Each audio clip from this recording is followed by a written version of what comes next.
Well, it's that time again. Let's walk in faith, talk about anime, and grow together. Welcome to Reb's Otaku Talk.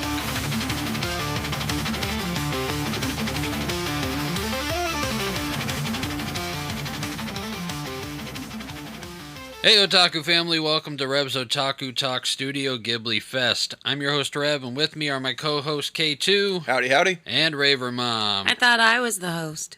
No, I'm stealing it back this week. Though it is awesome to have both of you back at the same time. Yeah, it's been a while. I am loving this. I think it's been over a month. Yeah. Yeah. Holiday season's over. Yes. So hopefully we can start doing this regularly again. Especially now that we're, next week is the finale. Yep. Yeah. Season 2 will be over next week. I'm a little sad. Just a little bit. Although happy at the same time. Yeah. I'll explain why later. Yeah, babe. You can explain later, babe. Yeah. All right, so let's get back to this intro. This season, we're diving deep into the whimsical, heartfelt worlds of Studio Ghibli, where fantasy meets faith and wonder points us back to the creator. Whether you're a lifelong Ghibli fan or just discovering these animated masterpieces, we're here to explore each story through the lens of Christian values. From the skies of Laputa to the forest of Totoro, we'll uncover powerful themes, spiritual insights, and the beauty of God's truth woven into every frame. So grab your favorite snack, open your heart, and get ready for a journey where faith and fandom soar together. This is your Christ Walk with Otaku Talk. Studio Ghibli Fest starts now. Today's episode, we will boldly go into the world of The Boy and the Heron, looking not just to the movie, but to its creator to learn about what it is to leave a legacy. The Boy and the Heron was made in 2023 and written and directed by Hayao Miyazaki. It follows Mahito, a young boy grappling with grief after the death of his mother during World War II.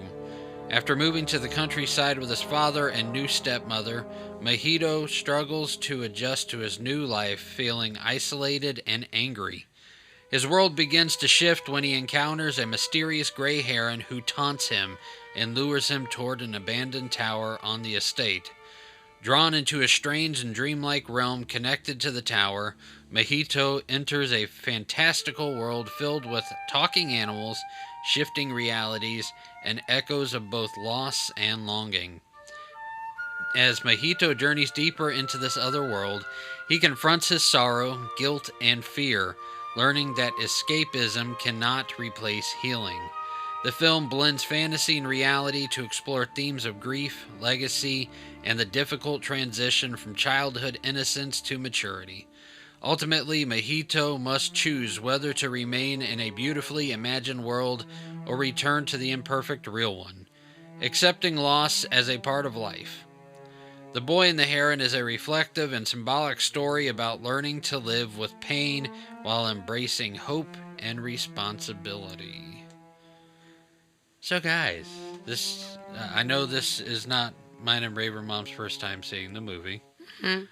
It's our second time. No, my third one, her second. Mm-hmm. And it was your first time, right? Yeah, it was my first. What did you guys think?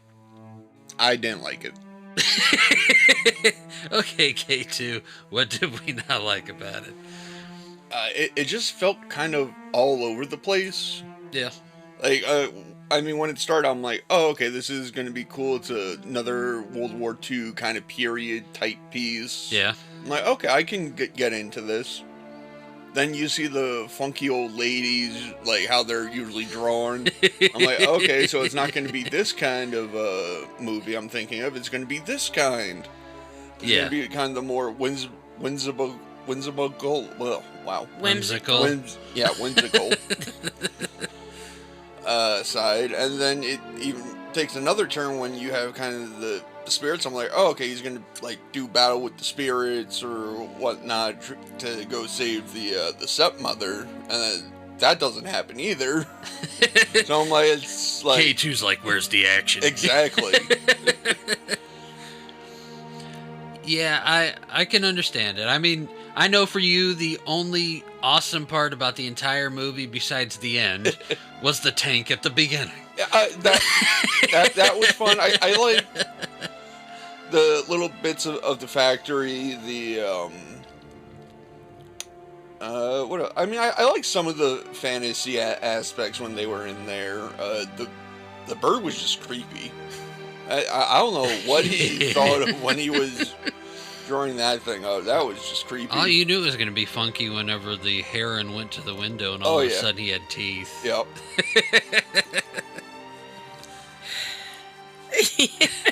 So, Raver Mom, what'd you think? Honestly, it's been a while since we've watched it, because I know whenever we got the DVD or the Blu-ray or whatever, I haven't seen it since then. Yeah, no, the last time we watched it was in 2023. Okay. So I'm mixed. Really, I am. Because I remember, obviously, the boy, I remember him, and then I remember that there was a beautiful heron, and I remember it being like there was some war aspect, but that's all I remembered. And as I'm watching it this second time, I'm like, wow, this reminds me of the cat movie. Wow. Okay. The heron returns. It wasn't, I don't know, like, it was all over the place. I got that feeling as well, but I felt like at some points it was drawn out. Mm-hmm. Like, it was very dull, so to speak, and then others, it was like, boom, boom, boom, boom, boom, you know, yeah, like... They threw too many plots in, right. I felt like. Yes. And I will tell you, because I looked up, I did a little research on it just to kind of get an idea of what other people thought, because I was thinking, well, maybe it was just me, because I kept getting interrupted by the lovely Otaku kids constantly asking me questions. So I'm thinking, well, maybe it's because I'm not like fully 100% giving it my all. And all my complaints, and actually all of what you were saying, K2, were the complaints of a lot of people at how choppy it was, how 1 minute you're in this and you think this is how it's going, to the next, to the next, to the next, to the you know, and it, like you said, there's so many different plots, so many different like timelines, so to speak. It was like, just pick one. You know, I understand it was about grief, and that's how grief can be sometimes, but I felt like he could have done something else, and it would have been just as fine. If that makes sense. I mean, overall, it was a very beautiful movie. I did notice that you could tell, like, just in the artistry of it, like, and the color scheme, that it was a last kind of sad, you know, grieving kind of loss, you know, like, you could tell that. Yeah. Based off, like, just from watching all the other ones, like, you could tell that there was some kind of sadness of emotion that he put into it. But other than that, I mean, I was asking you lots of questions, so because I was so confused. Well, the questions that you were asking me, I commentaried that to K2 whenever we watched it, because we watched it in the backyard on the big projector screen, and kind of did it outdoor theater style. In the freezing cold weather. It wasn't too bad. Well, because you had heaters. We were under the canopy with the heaters, but I gave him the same context that you asked for. And I looked at him, I was like, I'm telling you this because if you don't know this now, this movie is going to be confusing the majority of the way through. But see, even little details, like those old ladies. Like, the stepmother could have easily have, quote unquote, introduced them to Mojito and explained what they were there for. Like, that's the grounds. Like, they did that one, Kikito, made the comment about how that was the groundskeeper. You gave them all to the, like, the cigarettes to the groundskeeper. The yellow yukata. Yeah. But like that detail could have been there, because I was confused about these random little midget women. Where'd they come from? Why are they there? I mean, of course, either one, their family, or two, their servants. But I would have liked to have known that, not tried guessing that, you know? But that could have been like a little detail where the stepmother introduced them. This is blah, blah, blah. they are da da da. They do, And the only hint that they were, servants of the house was after the stepmother disappeared, they kept calling the father master. Right. Well, they even called the kid master. Mahito, young yeah, master. the young master. And that's why, that obviously you pick up on that, but you're still, 10, 15 minutes go by and it's like, who's this Who's the rando? Who's the random women, Like, it made no sense. And then, what was the other question I asked you? Well, you asked me if the lady was the mom's sister. Yeah, it's like yes, the dad married auntie. Like some kind of background or detail or, like info on that, like. Yeah, because you go right into it. Yeah. I'm going to be your new mother, and oh look, I'm pregnant. Well, who is, and you're like, who is this woman, and it's just those little details. I think would have been a simple. Yeah. Auntie thing. Nariko is now mummy. Yeah, but I feel like those would have been simple details that could have been easily added, and it would not have taken away from anything. Yeah, even if they did it at like flashback type deal, because they were already doing a flashback whenever the fire and everything hit, and they could have, did like freeze frame real style just to catch you up, and then bam, here you are. Well, even when they were driving or not driving, but the stepmom, the auntie, and they him were on the peddler cart. In the little cart. They could have had like a little conversation. Yep. Yeah. Like I know you're probably, if you ever want to talk about, however, about that, I'm here for you. I know this is probably, something. Yeah. Something, there could have been 1,000,001 things you could have added to assist your viewers. I tell my third graders all the time, every little detail so your readers don't leave questions. Leave with questions like, where's the details? Yeah, well, I was telling K2, in this movie, you didn't get the answers until the end. Like, it was one of those things where I'm going to lay this jigsaw puzzle out onto the table, and it's your responsibility to put the pieces in place. Yeah. And again, I understand a lot of this movie was mainly around the grief. Yeah. And grief is chaotic. All jumbled and chaotic, and sometimes the pieces aren't there, and sometimes I do get all of that, and I do get that it was a process for the boy, and and he had to go through this process and to be able to accept the auntie. Like I do get all of that, but I feel like adding those little minor details in the beginning would have made the movie just a little better for the viewers, and it would have probably, it would have been a better end to Miyazaki's legacy than how it was, if that makes sense. Me, since I've seen it one time more than you and 2 times more than you, I looked at it more analytical this time through because I knew the story. I knew what happened in the movie. Now it's like I wanna kind of see if I can get into Miyazaki's head in this movie. And the thing that came to me is how he criticized Goro whenever he did the Tales from Earthsea about directing with his emotions. And I'm sorry, but you can see Hayao Miyazaki massively directing with his emotions, especially toward the end. And as we get into the episode discussion more in depth, I'll go more in the depth of what I saw, and whenever I'm like, dude, you're laying your whole entire life's issues with your family out on the table for everybody to see with this.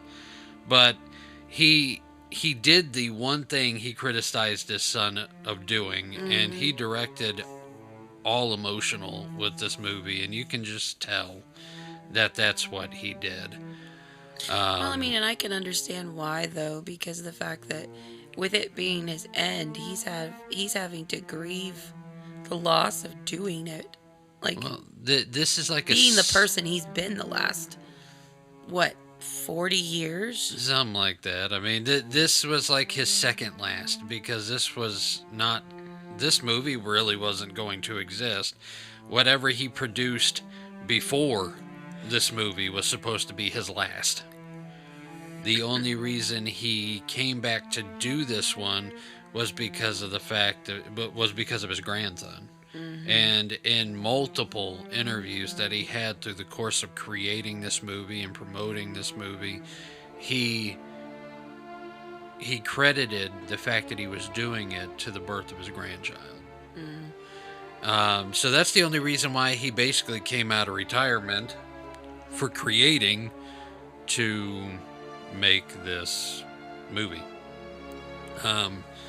Which, yeah, it's a good reason to make one. Yep. But now you are, I mean, at that point, you can just say, okay, you just had a kid with the son that you've had issues with.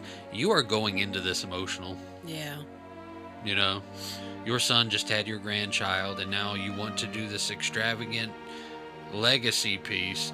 You are all emotional with this Joker. Yep.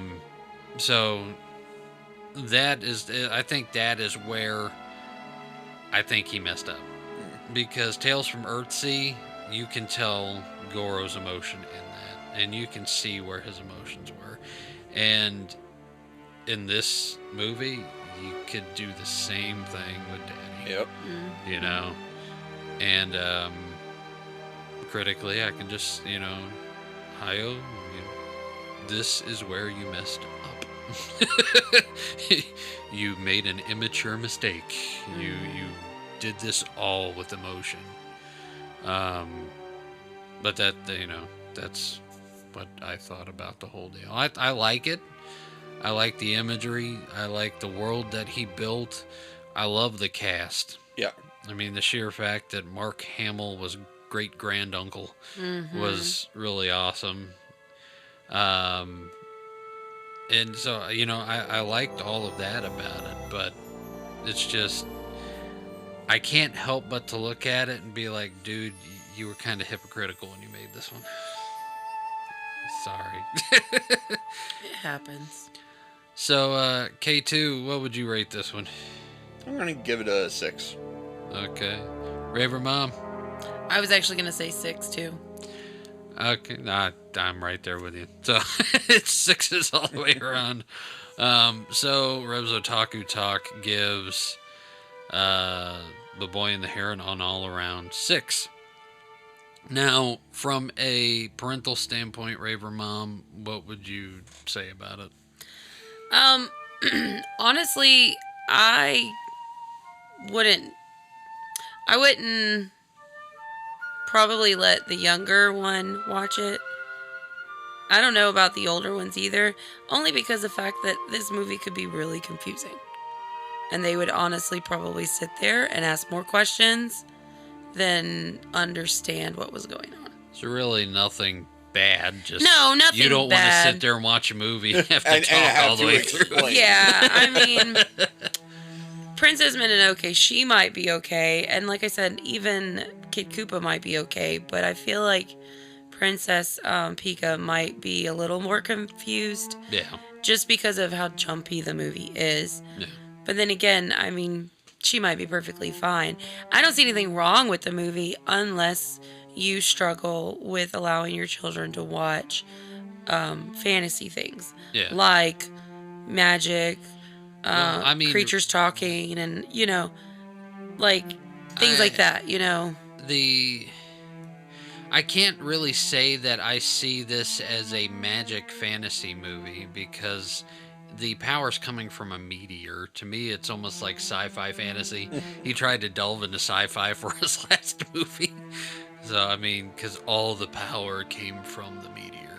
Yeah, I guess. But I'm just saying, if that bothers you, then probably not. But other than that, I mean, I think the only problem that I think kids would have would be the jumpiness of it. But I don't see any other, I mean, really any other issues. Yeah. Parentally. I mean, from a Christian standpoint, I really don't see anything either. I mean, like I said, it was like fantasy sci-fi. It was like, it was like Ghibli meets The Dark Crystal, almost. You know, not that's so... funny, because I hate the dark... Never mind. You know, it's like all this power, you know, of creation and stuff comes from this crystal, you know. Prosperity comes from the crystal. Well, that's almost the whole deal. Power and prosperity and peace and the ability to create this world comes from the meteor, you know. So it's yeah. It's fantasy sci-fi. We'll just leave it that way. So yeah, okay. That. Any other comments about what you thought about this movie? No. Other than you don't hate the Dark Crystal. I don't know what you're talking about. Exactly. Moving on. So, in the last season, we discussed a little bit about legacies. But I think it would be kind of cool to touch on the legacies left by different creators and their mini worlds that we enjoy so much as the seasons go on. We do like a legacy focus episode. So to kind of kick that off, this season we're going to talk about the legacies left for us by the Miyazaki family. The verse that we're going to be looking at is 2 Timothy chapter 1 verses 3 through 5, where it says, I thank God whom I serve as my ancestors did with a clear conscience. As night and day I constantly remember you in my prayers, recalling your tears. I long to see you so that I may be filled with joy. I am reminded of your sincere faith, which was first lived in your grandmother Lois and your mother Eunice, and I am persuaded now lives in you also. The reason why I selected this verse is because it's talking about the spiritual legacy left through family lineage. It's a heritage type legacy. And you can kind of see that with the Miyazaki boys. I said I would go a little deeper into it. It all started back with Tales from Earthsea, whenever Goro Miyazaki was doing his first movie. And the opportunity to do this movie was given to him by his father. It was probably a bigger project than he should have, gave his blessing for his son to do his first on, but then negatively criticized him, and that kind of put a stain on their relationship. They didn't communicate for quite a few years, after that happened. And Miyazaki made Ponyo, and around that time they made up, but it was still a strained relationship. And at that point, they started trying to work on that father-son relationship. But then whenever Goro, we saw from Up on Poppy Hill, fantastic movie. I even talked to K2 about that whenever we were watching the movie. He agreed on a 9, so it's still 9s across the board. Good. From Up on Poppy Hill was a awesome movie. He still directed it with, his emotion, but he did it in such a mature way that it actually made the movie into what it was. Mm-hmm. With this movie, Miyazaki was not going to make another movie, but with the birth of his grandson, he decided to make this movie. Now, upon making this movie, about a year or two before this movie was made, Goro made his third movie. And this caused another disagreement between him and his father whenever he did The Witch and the Earwig, and it was all CGI. It was all computer-generated animation, and the elder Miyazaki is against computer generated stuff. It's all hand drawn for him. And that's kind of the legacy of Ghibli altogether. Yep. Everything is hand drawn. But that kind of, caused a little bit of tension. But then Goro has a son. And then Miyazaki decides he wants to make one last movie as a legacy made for his grandson. And like I said, he repeated this multiple times in many, many interviews.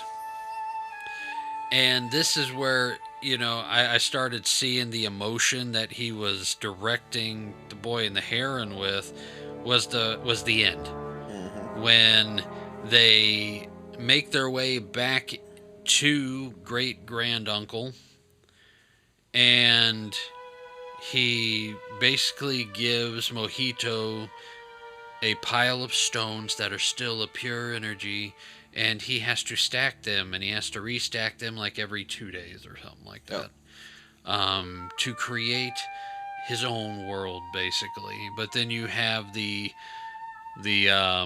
chief parakeet, parakeet. King Parakeet, who comes in and speed stacks the blocks and starts destroying the world. And I'm like, yeah, dude, you can't say that is not how you feel right now on the legacy that you're leaving behind for your grandson, because of the fact that you basically have this whole thing where you're giving granduncle's giving Mojito a choice to build a certain kind of world. But if he does it with a certain type of feeling or a certain type of outlook, he can destroy that world. And then all of a sudden somebody comes in and rapidly destroys it. And it's like, okay, so what we can take from this is, you are great-granduncle. You are creating this magical world of peace. And then the parakeet would be Goro, Yep. because he is now starting to experiment with computer-generated imagery for his movies. And you don't like that. You don't want that to be the direction of your studio. And now you are laying it before your grandson. Choose wisely. Take the red pill or the blue pill. And it's all in the legacy that you want to leave. But instead of him looking at it as your son is, taking the legacy that you gave him and moving that legacy into a new age where computer generated stuff is what is out there now, and it's, what people look for out in the main populace. Yeah.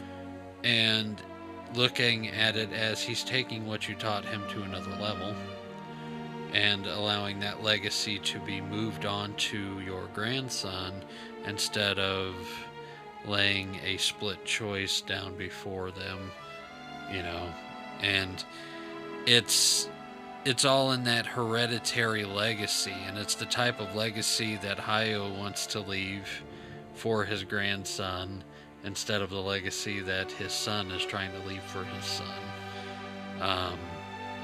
And you see that really heavy in this movie to me. I mean, what do you guys think? Yeah, I totally agree with that. It definitely has a lot of emotion in I think, a negative way. And from what I've heard of him, him and his son never really had a good connection. Yeah, I mean, from all the interviews that I've read, it's, I've yet to see where they're actually getting along. Yeah. The negative emotion was spread throughout the entire movie, and I guess that's where a lot of people, to me, didn't really care for it. Not just the fact that it was choppy and everything like that, but it was a very negative movie whenever you actually just sit and watch it all the way through. Yeah.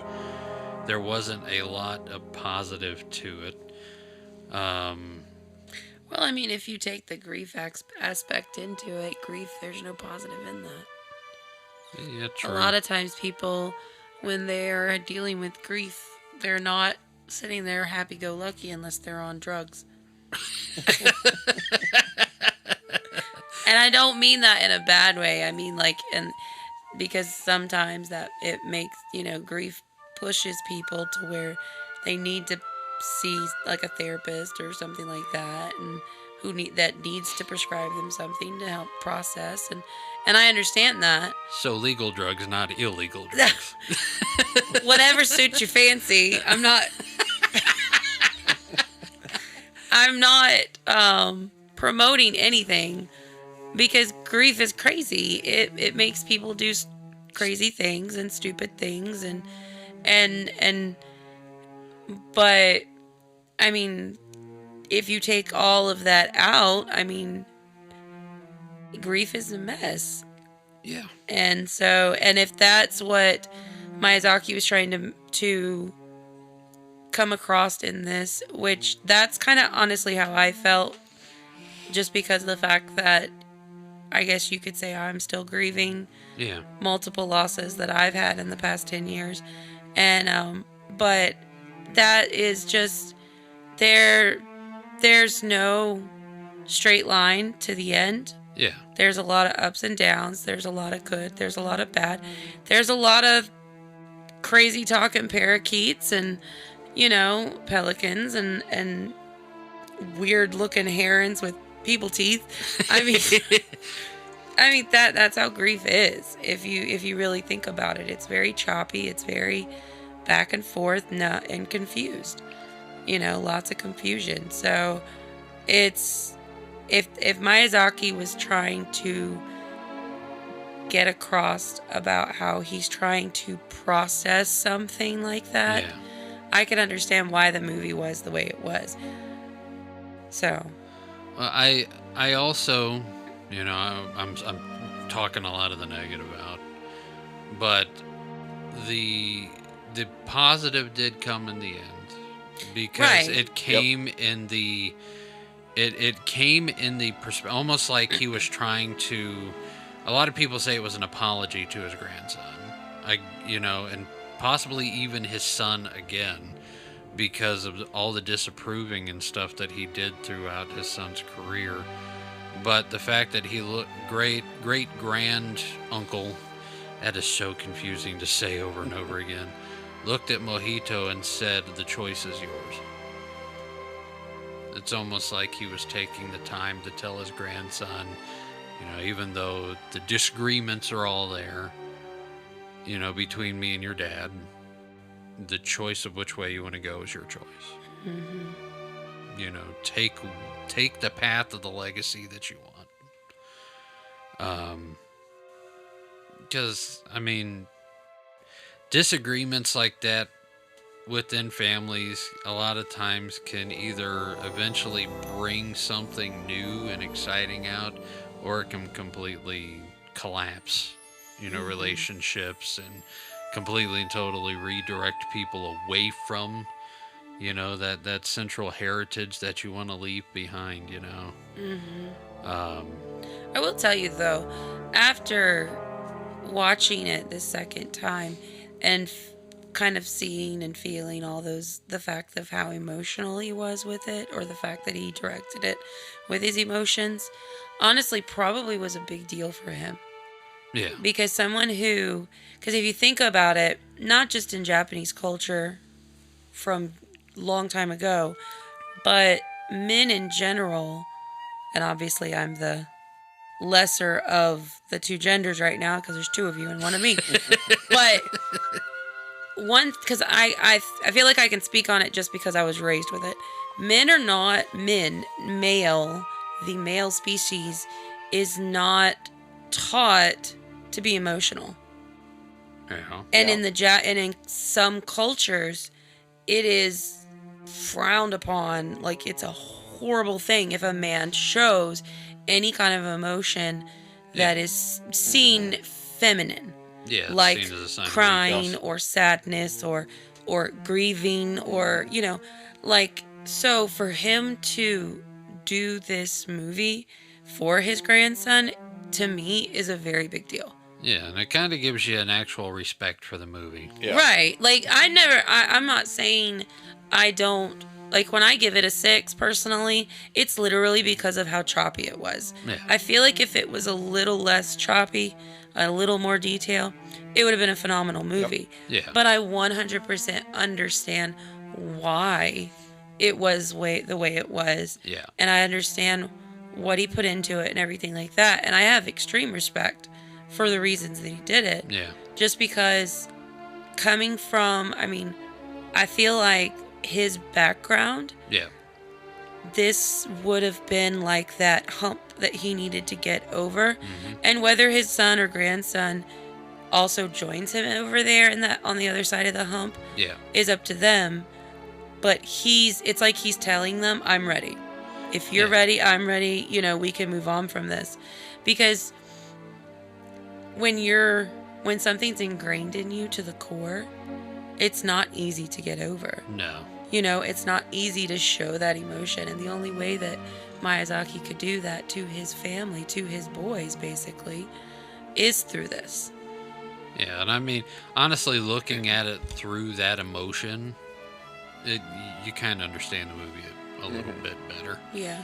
Because it's looking at it from an outside perspective, it's not that great. No. Looking at it from a understanding perspective, it's like, okay, I get it. I see why this is here and why this is here and why you did it this way and why not all this stuff was at the beginning but it's at the end, and that's because we are taking the journey of your emotions and your thoughts with you. Yeah. And like you said, grief is messy and chaotic, and that's the way it looks. You got no answers, even though they're right in front of your face, until you get to the end. And, you know, you can't really, I mean, you see the artwork and everything that's put into it, and it's gorgeous. Oh, It's some of the best artwork that I've seen in the Ghibli movies, especially still being all hand-drawn. Yeah. And, you know, you see the physical legacy that he's trying to leave behind. But to give the legacy of a choice or the legacy of understanding at the end is huge. Yeah. You know, and I completely agree with that. And I will tell you the aspect of Mahito's father, where he basically quit working to look for his son, and then that moment where they were hiding from the parakeets, and the fact that his dad, Mahito's dad, was running towards the door. And I mean, just in that little clip of like that had a lot of emotion in it just right there. And I feel like him adding that was like showing that he really and truly deep down cared for his kids. Yeah. You know, and cared for his family in general and everything. And so, I mean, even those little even details like that, like he's trying to show them the best way that he can that he loves them. Yeah. You know, so. Yeah, it's like saying, I'm going to fight for this. I'm going to, I'm going to chase after it. Family means everything to him, yeah. And sometimes it takes coming face to face with your mortality to get it. And with him having a grandson, that's probably what did it. Yeah. Was I've only got so much time to rekindle the relationship with my kid so that I can help feed into my grandchild, you know. But, I think in that aspect, trying to leave a legacy can also be a messy thing. You know, whenever I try to think of what legacy, me and Raver Mom are leaving for our kids, it's like, wow, we got a messy legacy that we're leaving. But the legacy that we want them to remember, how we get past the hardship, the spiritual legacy that we leave behind. Nobody's life is perfect, but the legacy that we want to leave behind is not one of chaos and hardship and negativity. We want to leave the legacy behind that leads them in a direction that's going to help them grow and to, you know, bloom into the people that they are to become. You know, and a spiritual legacy is a very big thing for us. We want them to, you know, grow to be, you know, great men and women of God. And we also want them to be themselves and to know that they can use their quirky, odd talents to spread God's word and to do His ministry. And, you know, the type of legacy we want to leave them is to be fearless in their faith and just do what God laid on your heart to do. Because if we didn't do that, we definitely wouldn't be doing this. Nope. So, I mean, Talking in front of third graders is enough for me. the legacy I'm going to leave for you is multiplication and the beginning of long division. Oh, I'm not ready for that one. Context clues! Context clues! I feel like you've been in my classroom this last week.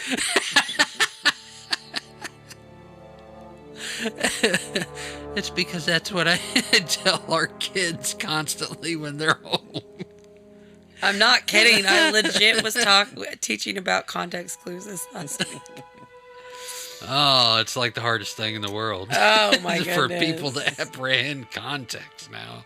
Anyway, I do want to say that I am kind of. Oh my gosh, I had the word in my head. I had another thought and it came and ricocheted off. You ricocheted off the first thought, and now they're both gone. Not interesting. Oh my gosh. I feel like the verses you picked was kind of a good fit just because of the fact that these verses are it came out of the letters to Timothy, and he is literally basically praying while he's in prison, thanking God for Timothy, because Paul never had, as far as I know, in my knowledge, he never had kids. Yeah. And Timothy was his apprentice. So he literally gave everything he had to Timothy. And there were multiple occasions where they had separated for different reasons. Not like they weren't all bad reasons why they weren't together all the time. A lot of times Timothy would go off on a mission while Paul was on a different mission or whatever. But I find it interesting that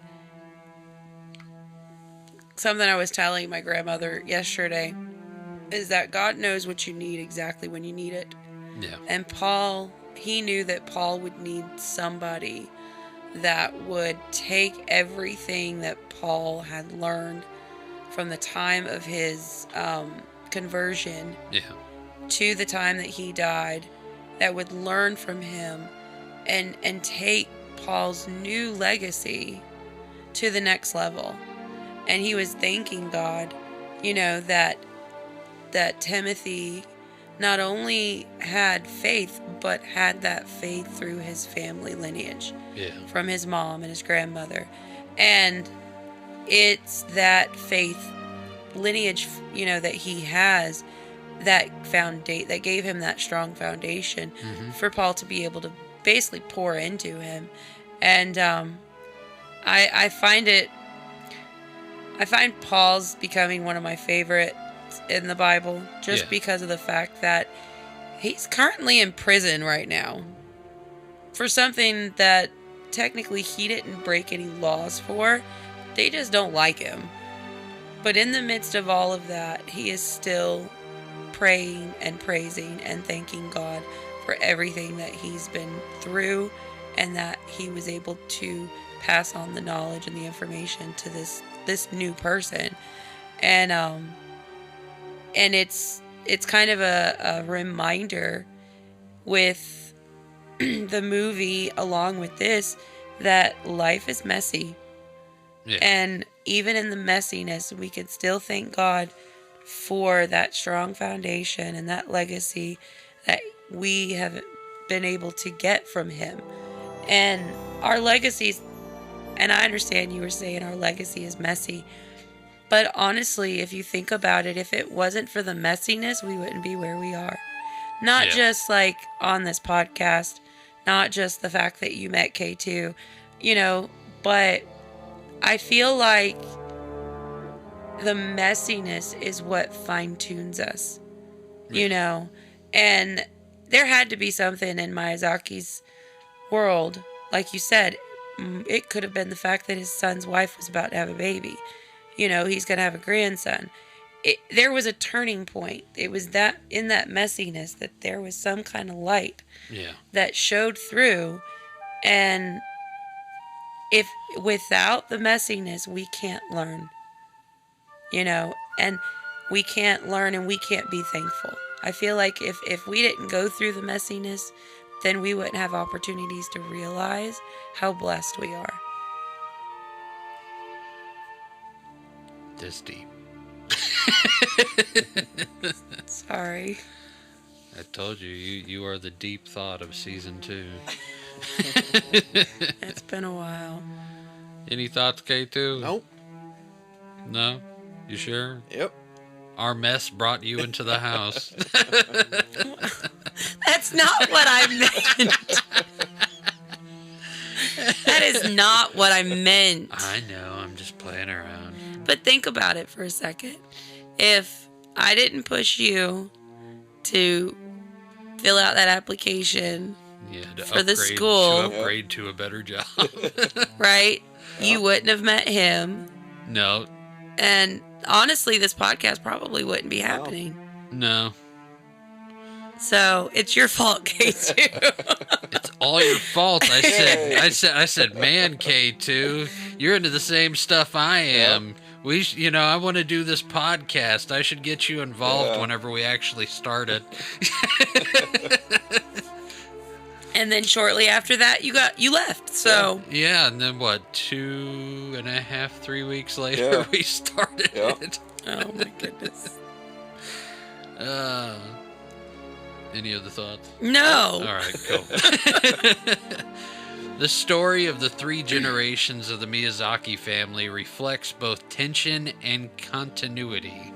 Much like the faith lineage described in 2 Timothy chapter 1 verses 3 through 5, Hayao Miyazaki, the master filmmaker, passed down a deep reverence for craft, imagination, and storytelling, even though his relationship with his son Goro was often strained. Hayao doubted Goro's readiness as a director, and their differing artistic philosophies created distance between them. Yet, as Paul recalls the sincere faith that lived first in Timothy's grandmother Lois and his mother Eunice, we are reminded that what is passed down is not always smooth or simple. It is shaped through struggle, correction, and perseverance. The birth of Hayao's grandson became a turning point, softening the relationship between father and son and reframing Hayao's understanding of legacy. Inspired by this next generation, Hayao returned to filmmaking with the desire to leave behind something meaningful, not just for audiences, but for his family. In this way, the Miyazaki legacy mirrors Paul's words, a heritage that moves throughout generations, not perfectly, but purposefully.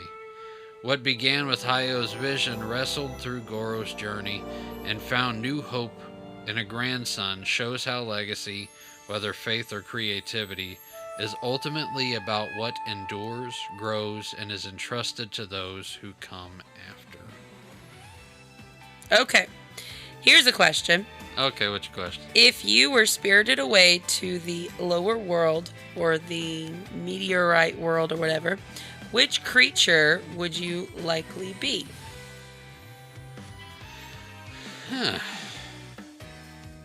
I honestly still think I'd be human. No, you gotta pick a creature. You can't be human. You have to pick a creature. Well, seeing as gray herons always lie, I wouldn't be one of those.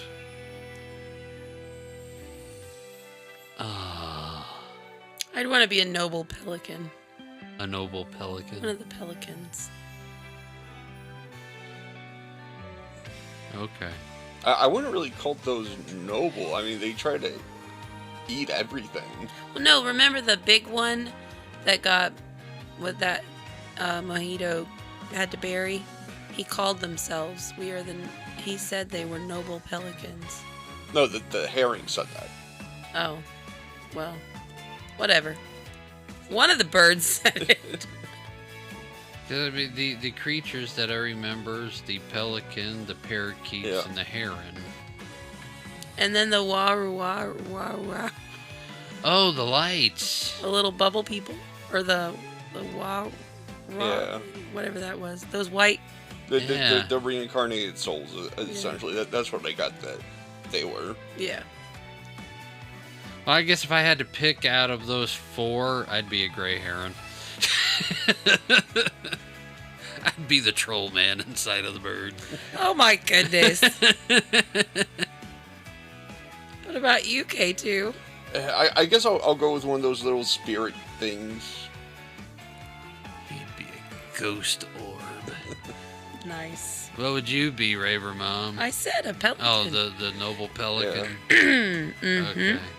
All right, here's another one. If Grand Uncle offered you the chance to build a world out of 13 wooden blocks, what kind of world would you create? And would it have humans in it? Yeah, babe. Yeah, babe. Well, babe, I think that I would create a world that's dominated by cats. No. That coming out of you is a surprise, honestly. It sounds so wrong because I You don't care hate for cats. I think I would probably do more of a medieval type world, just not with all the plague and death and junk. Okay. You know, castles, dragons, Mm-hmm. you know, that kind of deal. Cool. Throw magic in there or no? Keep it. Yeah, why not? I mean, it's alien magic coming from a meteor. Let's go for it. Yes, and Merlin would have to be there. There'd be an old dude with a long white beard and a pointy hat.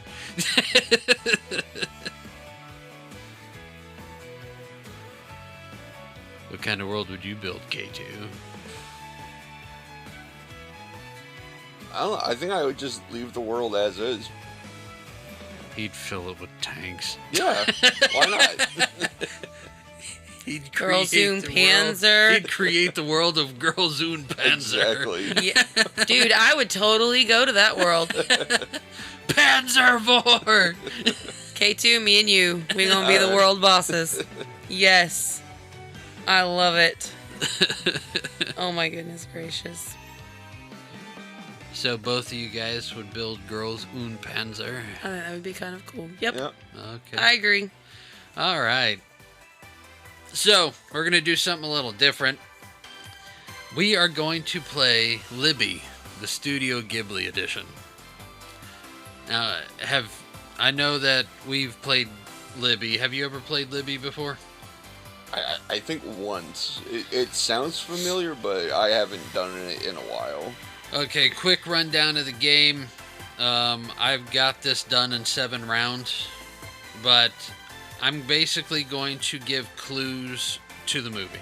It's going to start out a little harder at the beginning, and I'm going to give you 3 clues in total. The first one's going to be a little hard, a little vague, but as I go through the clues, they're going to get more obvious. Okay. And the first one of you to guess what Ghibli movie it is from those 3 clues gets the point. And these are ones we've watched. Yes, they are Okay. ones that we have done Oh, this great. I even. don't remember any of the names from practically any of them. So if that's we great. say the raccoon one, it'll work. If you guys do not remember what Pom Poko is, we're going to have issues. Uh, my most hated movie of this season. So, to give an example, If I were to say this isn't a Ghibli movie, this is just an anime. My first hint would be a boy goes on a journey. Pokemon. Wow, you guys got it on the first hint. But you just think about how many animes there are. A boy goes on a journey, because you have Pokemon, you have Sword Art Online, you have Attack on Titan, if you look at it in a weird way, and a lot of Ghibli movies. So, I mean, there's a lot of different stuff that it could be. You know what I'm saying? Yep. But basically, I give you 3 going hints like that. If you can't guess it with the first one, we go to the second one. If you can't guess it with the second one, we go to the third. And then you get to the All right? So, round 1. K2, Raver Mom. I'm making the point grid. Round 1. First clue. A middle school girl discovers a name repeatedly appearing on library cards.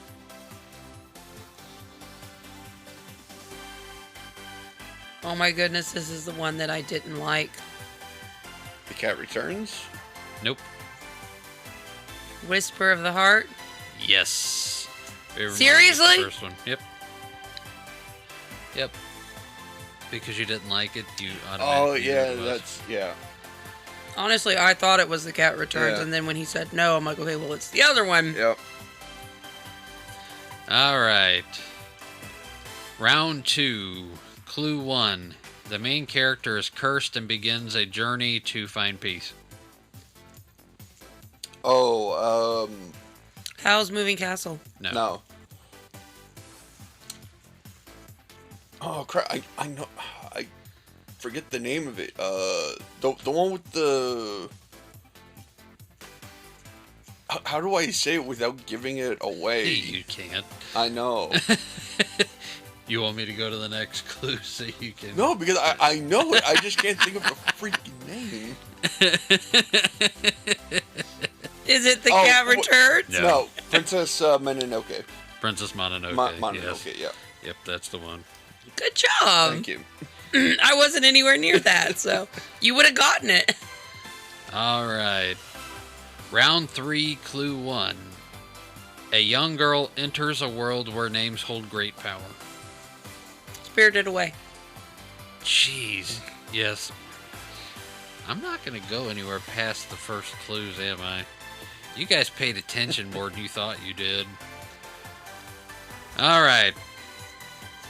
Round 4, clue 1. I don't know if I want to do this one. A young witch. Kiki's Delivery Service.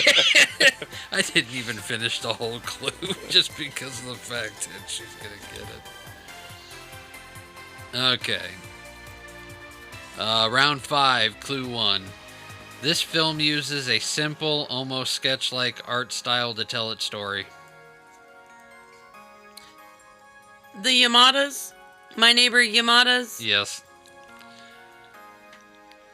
You really don't remember No. any movies from this season, do you? Yeah, I don't know if I want to do this one either. Round 6. Clue number 1. Shape-shifting creatures try to...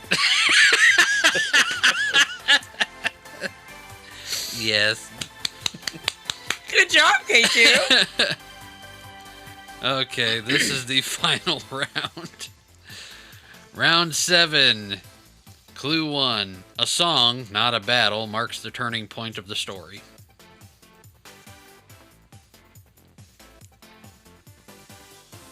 A what? A song, not a battle, marks the turning point of the story. The nice thing about this clue is it can be multiple movies. Finally. That was an evil laugh, Red. Because I can finally play around. A song marks the turning point. Yeah, babe. The song. Babadoo. Is it The Cat Returns? No. Oh my lord, I cannot wait for the end of the next episode. Yes, because in the finale, I'm going to talk like this the whole time. Raver Mom may not be present. A song. You ready for the second clue? Yeah. Yeah. True names and dragons are deeply connected. Tales from Earthsea. Yep. And Raver Mom wins. And the only reason I know that is because of the dragon thing. Our first game of Libby is won by Raver Mom. All right. Woot woot. So before we get to the close, next week is a very big deal. That is the final episode, the finale of season 2. Sad face. Yes, it is kind of sad. We're going to move away from the world of Studio Ghibli onto something new. Oh, that's not why I'm sad, but okay. Why are you sad? Because it's the end of season 2. That's like a big deal. That is a big deal. And we have so many like surprising victories, you know, in this season. I mean, this has been a crazy first year. I mean, we are literally going to be looking back on a year in this finale, as well as the past 6 months of this season. But this year's been a crazy ride. Yeah. So, I mean, next week we're going to, you know, play games. We're going to talk about our favorite and least favorite episodes. We're going to do our top 5 favorites. And then we're going to vote for our worst. You know, and, you know, we're going to have fun next week doing this. But it is I don't know, I'm a little heartbroken for it. That I can no longer talk like the King Cat.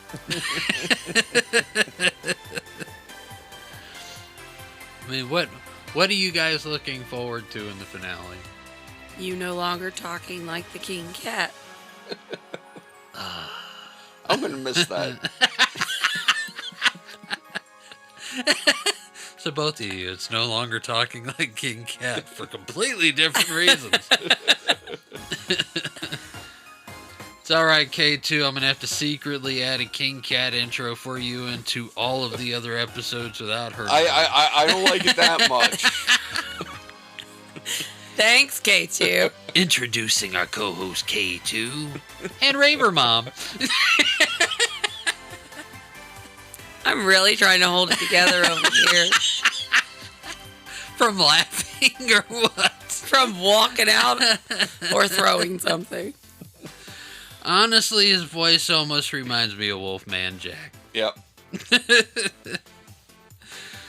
But yes, now next week we are going to be doing the final episode. It's going to be our finale, and I mean, with that is also coming a lot of new stuff that we'll talk about next week. A lot of plans that have been made that just haven't been put into action yet. But after our finale, they will be, and kind of excited to announce some of that. So yeah, guys, just stay tuned, and our next episode will be a fun and exciting one. And after the finale, there is 2 weeks of no episodes. Yep. Yes, and in those 2 weeks, you know, that stuff that I was talking about, you know, that we're going to announce next week will happen. So I'm excited. It's going to be cool. I can tell you about to jump out of that seat. Yes. Because it's fun. It's fun stuff I get to do. So in closing, let us remember 2 Timothy chapter 1 verses 3 through 5. I thank God, whom I serve, as my ancestors did, with a clear conscience, as night and day I constantly remember you in my prayers. Recalling your tears, I long to see you, so that I may be filled with joy. I am reminded of your sincere faith, which first lived in your grandmother Lois and your mother Eunice, and I am persuaded now lives in you. Let us close in prayer. Father God, I thank you for giving us life on this earth. I thank you for giving us a purpose on this earth. And God, I thank you for giving us the ability and the responsibility of leaving a legacy, not just for the people around us, not just for your church, but for our families. A heritage that can move them forward and beyond things that we never thought could be imaginable. And God, I ask that you open our eyes to see you and the wonder and the lessons and the beauty that's all around us, even in the worlds created by artists and animators. And I pray that you let our passion for anime draw us closer to your truth. In Jesus' name, amen. Amen. Amen. Well, thanks for hanging out for us on Reb's Otaku Talk Studio Ghibli Fest. Make sure to subscribe on your favorite podcast platform, and don't forget to like and follow us on Facebook at Reb's Otaku Talkers and on X at Reb's Otaku Talk. We'd love to hear from you, so drop a comment, leave a review, and share your favorite God and anime moments with the community. Also, don't forget to check out Reb's Otaku Shop to grab some awesome merch, and don't miss out on a bag of Reb's Conco Heat Coffee. The link is in the description below. Until next time, keep your anime collection strong and your faith stronger. See you later, guys. Take care, all. Bye. It up. Listener mail and fan debates. We love the art the Lord creates. From Studio Ghibli to Naruto, God speaks in ways you didn't know. Stories rise like rising sun. We break them down one by one. Chew, this ain't just hype, it's revelation. Anime with holy inspiration. Otaku life with transformation. Faith and fandom, no limitation. It's Ribs! Otaku talk! From JoJo's post to Spirit Lead, we laugh, reflect, and plant that seed. It's Ribs! Otaku talk! So hit that play, don't walk away. Let's geek and grow in Jesus' way. O-T-A-K-U, talking truth in all we do. Revs crew, rolling through. Faith meets fandom just for you. Otaku.